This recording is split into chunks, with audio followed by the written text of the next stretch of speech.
Hello, people of the planet. Welcome back to my channel. This is Port Charles Public Radio, brought to you by Aurora Media. I'm your host. My name is Abby. Let's talk about Friday. Let's count. 1, 2, 3, 4, 5, 6, 7, 8, 9, 10, 11, 12, 13, 14, 15 day, and I had 6 locations. So they're staying consistent on less people on stage, more stages. That's okay. I mean, it gives us things to like talk about because they go like really depth into these scenes. Yeah, sorry. So let's just get it out of the way. Let's talk about Carly and Jocelyn and how she like when she told her about the necklace, um, obviously was holding a reaction as best as she could. Carly sat there like and she was holding it. You could kind of see just in her face like not even an eyebrow raise, I don't think. But you could tell she was holding it back. And that's when Jocelyn was like, should I not have done that? Or else Carly would have said something like, oh, yeah, thanks for giving that to her. Oh, I forgot. But you know, also because it's Ava, it's just like, what did she want? Oh, yeah, no, I mean, it was for Avery. It's fine. She makes us all uncomfortable. Like, it was battered off, and then you know, she starts flipping out and she calls fucking Jax over, and he doesn't really care about like, you know, keeping his voice down at all. When she's telling him, you know, your daughter's gonna come down and like hear you. We don't want her to know you're here. He's like, I don't give a fuck anymore. Basically, you know, doesn't say anything. Okay, he doesn't say I don't give a fuck anymore. He's just like, this is not my problem. I don't want this to be my problem. I had, because of you, this realization earlier that like I love this chick and she loved me too. So like I don't want to do this for you. And you know, Carly tried to say it's not about me, it's for you, and like it's so good for you that you two love each other. That's why you shouldn't break her heart like this. No, you gotta tell people the truth. Tell people the truth, and not just like hold things in, Carly. So, I don't know. Somehow they talked around that circle, back to the idea of like, okay, Carly, I give you one more chance to go find the necklace because I'm not gonna go find it. She said, well, Nicholas, when he first came to town, he was hiding with you. That means like he owes you. You can like go over there and go get the necklace. And he's like, no, I'm not. I'm not part of this for you. Yes, you are, because it's bad for you. No, I don't care if it's bad for me. I don't. This is about you now, you know. And so they talked it back like, okay, I'll give you one more chance. What are you gonna do? I'm not gonna tell you. It's best you don't know. Okay, Carly. Okay, sure. So, whatever. She's gonna go find a way to get this fucking necklace back. Why?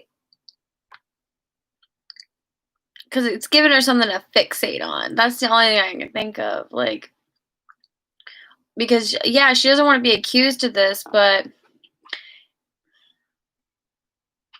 Jax was also the one who told her to stay fucking silent about it. So he needs to stop acting like he's given up on this idea, that he conspired against. You know, he can't like toss the cards in now. This is about her freedom. You know what I'm saying? Um,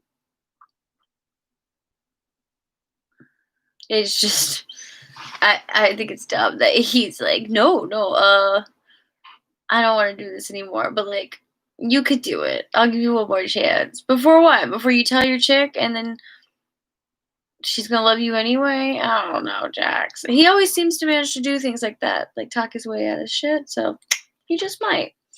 Um, Before that, back at Kelly's, before he left, though, they were talking about how Nina decided to give up the church. You know, Curtis, he was all in. Once he heard everything, he was like, okay, yeah, that's something to go off of. Do you want me to just start doing research of all the towns that are in northern Florida?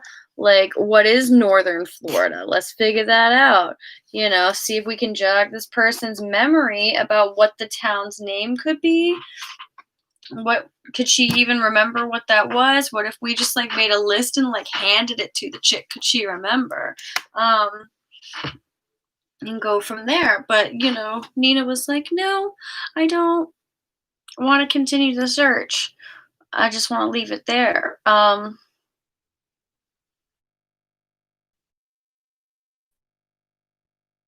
Once I stopped talking about that and switched over to like him and Carly because it was a pretty obvious moment there. He's on the phone.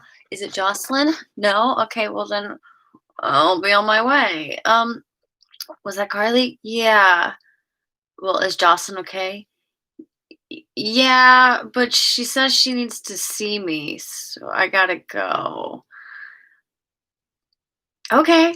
Like he's like, and she's gotta like call a car service. And so that was pretty weird. The first thing you want to think as a bystander is like, does that happen often? Because like, Nina seems so amendable to it happening in the moment. She was just like, okay,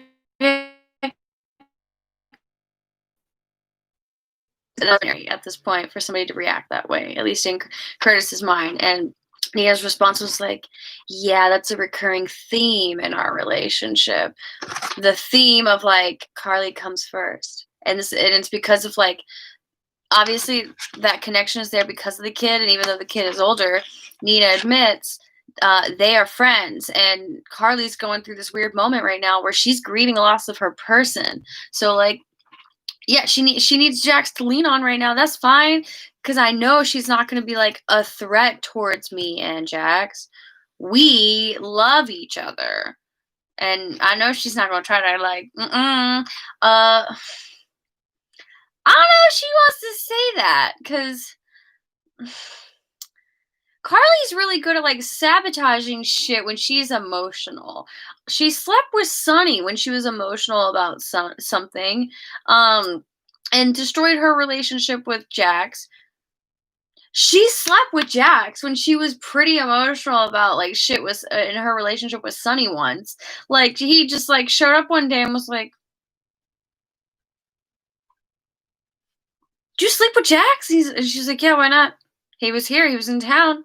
I'm upset with you. We're not together." And Jax was like, "Yeah, okay, I was down." Like, I remember when that shit happened. So I don't know, Nina. I wouldn't just, put that away like, oh, she would. I don't think you know those two like that. Like I mean, yeah, they've grown out of that and we're adults now and we're way past that. But like her Sonny just died. Don't I wouldn't hold your breath on that. Don't, knock on wood, bitch. Like, uh, so she talked to Curtis about that, and in the end, she said, "Yeah, the more I talk to you about it, the more I almost said it. She wants to go see her. She wants to go figure out like where this rabbit hole of her baby girl is. She wants to discover where the daughter is." Um, she's probably gonna that in my opinion this is going into like where she sends Curtis off to go do it himself and doesn't like she doesn't tell Jax. Um ooh, it's gonna go into something bad. Just saying. After that, let's talk about since we're already there, Sonny, okay, so Lenny, I totally didn't write Lenny down. That's 16 people. My bad, guys. They were at the Tan Owl. At first, I didn't understand what was happening either. She was like, "Aren't you tired, Mike?" And he was like, "Yeah, but like it's good for me to like focus on something like this versus like focusing on like who I am. I can focus on this task and I can help you. So I'm just gonna like work through things." And at first, I'm like, "Why is he just like, is it last minute adrenaline? He doesn't understand that he's about to knock the fuck out. Like, is he about to faint from this?" And then, it presumes to be like quite a bit later, and Lenny's like, dude, I'm tired. Why is he not tired? He just came from the hospital, and he's acting even more quicker. He pulled up the chairs, he's wiping bottles down, and he's like looking at the stock, and he's writing down ideas. And is like, everything's firing right now, everything. He's not like, things are not stopping for him, and it's starting to look manic in Phyllis's mind, who is a nurse.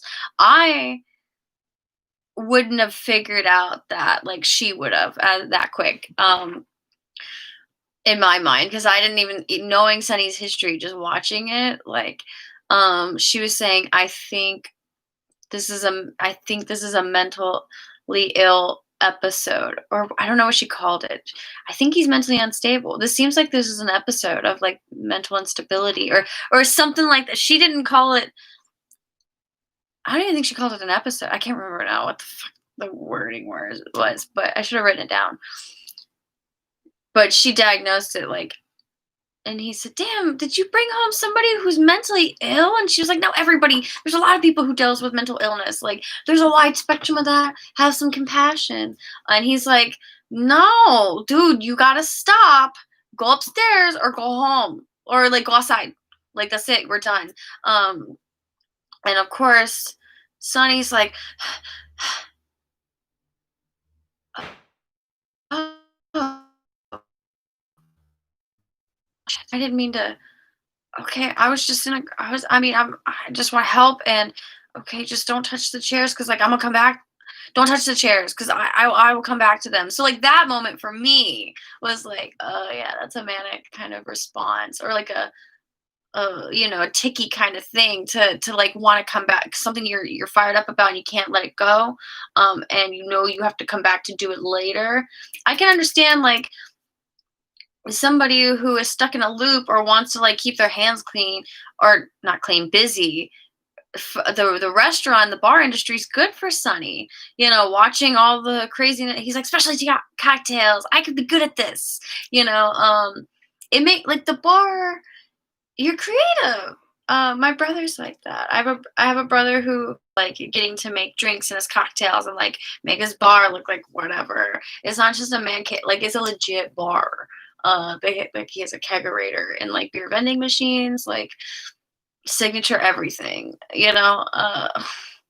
So people like, I can understand how Sonny being manic is stuck in this loop right now, of like, you can get stuck in the bar industry and you can just go with it for a while, and just keep doing things and turning things, but like, um he's got all these ideas, and he puts them down, and then he starts wiping things, and he starts cleaning things, and he's got to do the floor.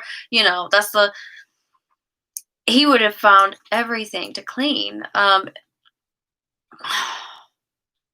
Yeah, that would have taken me a while to figure out, but she figured it out. So he's gonna go upstairs, and I think we're gonna see now soon what happens when Sonny is off of his medication.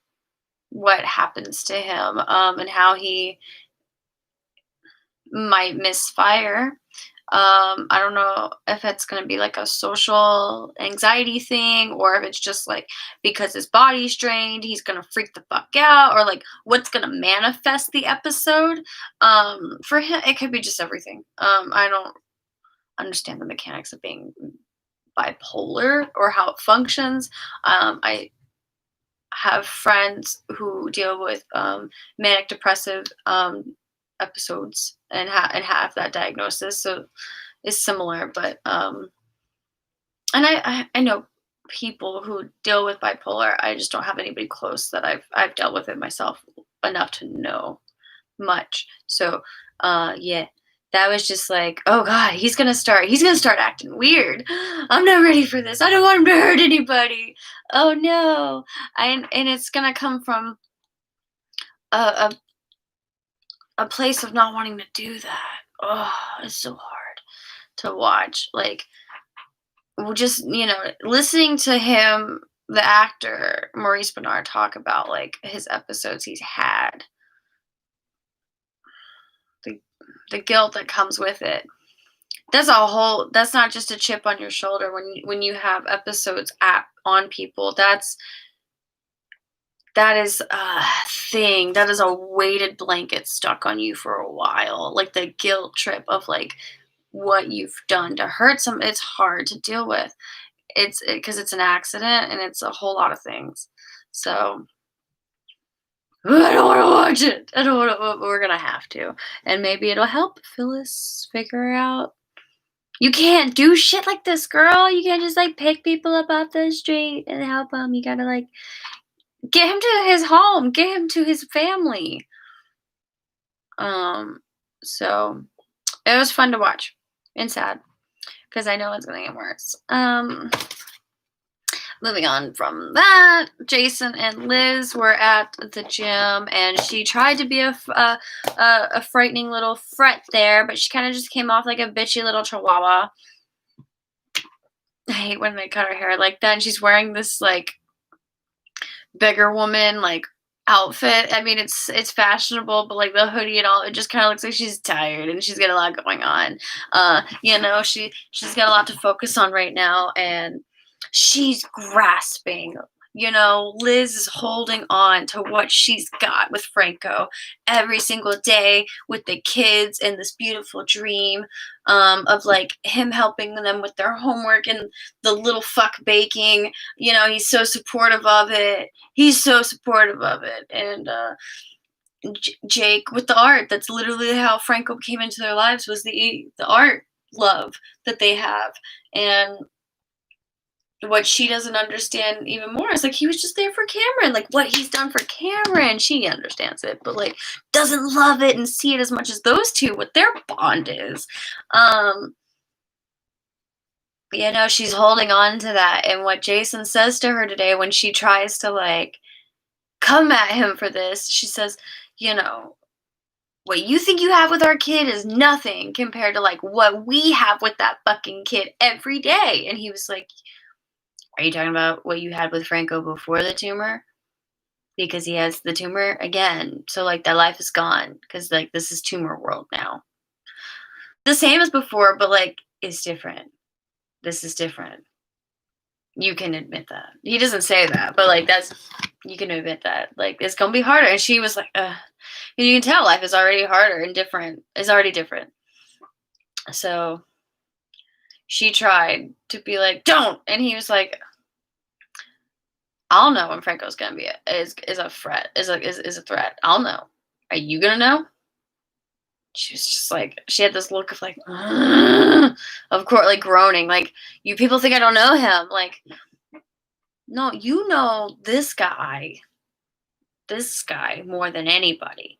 But this guy had to go from like this guy and this guy and this guy that Jason met, who was a really fucked up guy before that. And that was an infant. Like, before he was an infant, he was crazy and then super crazy. So, I don't know why she thought that was gonna do anything. Why? But I mean, Elizabeth also doesn't. Since the very beginning, when he first set eyes on her, and the first thing I think he said to her was like, "You are just the most prettiest thing I've ever seen. I am so in love with you. You are angelic. What can I do for you, beautiful thing? Why would anybody want to hurt you? You have 3 boys. Oh my God, you're like superwoman. It was instant. She goes, hey, what? Hey. It was a good time in Liz's life to have somebody like that, to come and just fall in love with her, like. And so she's always had rose-colored glasses for him. She's had because he's since the beginning has been so decent and gentle with her. She never saw that bad side. I don't think, like, back in the day, bad Franco. I wish I had a man like fall in love with me the way fucking Franco did, dude. Like, he did that so well. Like, in my opinion. But we're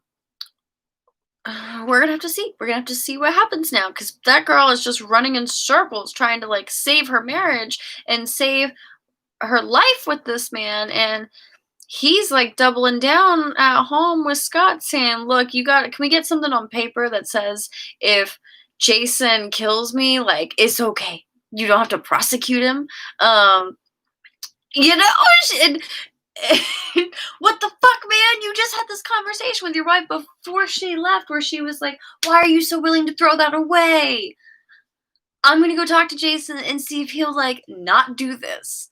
And his response was like, "I'm gonna go see if I can get this like notarized." What? Why are you doing that? Like, he's always been like that. Um, letting it's like Franco's way of like self-sabotaging that relationship instead of like physically harming her, like sleeping with the nanny or like being an asshole, like Valentine, like fucking up royally. Um he's good at like withholding, not really lying, but just like doing shit and scheming and conniving and like and it's not bad shit. It's just like him just like doing things to protect her from him. That's always been Franco's MO. And I just think it's his form of self-sabotaging. And now that he knows that like he's gonna die, this is him like, "Oh, okay, I gotta really double down on like how to get out of here in the best way to like help everybody. And the best way is gonna be like get rid of me before I get crazy and not let Jason go to jail because like no one's gonna benefit from that." What? Friends is so awesome. I can't stand when Jason.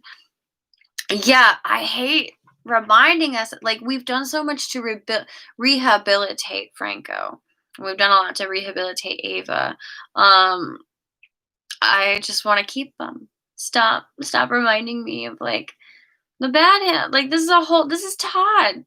This is a whole different guy. You know? Come on. I don't know. This is Liz's Franco. In my opinion, he's different than who he was with Nina. He turned into a completely different dude. Just like Lulu did with Dante. Completely different human. And then literally turned into a different character when they changed her. The actress. But anywho, I hope that Franco stops doing this shit. And that hope is very small and thin. Like, because he's gonna keep doing it. He's gonna keep dicking around on like his death, at death's door, just like philandering around it, in my opinion. Last but not least, I don't want to talk about it, but everybody at the Q house. Yeah, it was. Olivia couldn't even really look at Ned after yelling at Alexis about it, and dude, she was right about most of that. She was like, "You I'm like, "What?" That felt like a threat. That felt like a warning to me. Why were you like that? Like, I did this to be your friend. This wouldn't have came out if, like, I wasn't the one who was helping you out. You just would have kept going on, like, and never would have told me. And you're not acting like you have any sort of regret until now that you're caught. You're telling me that you're doing all this because of shame? Shame made you act like this? Nah, you're making me act like a damn fucking fool. Oh, she was hot. Olivia was hot.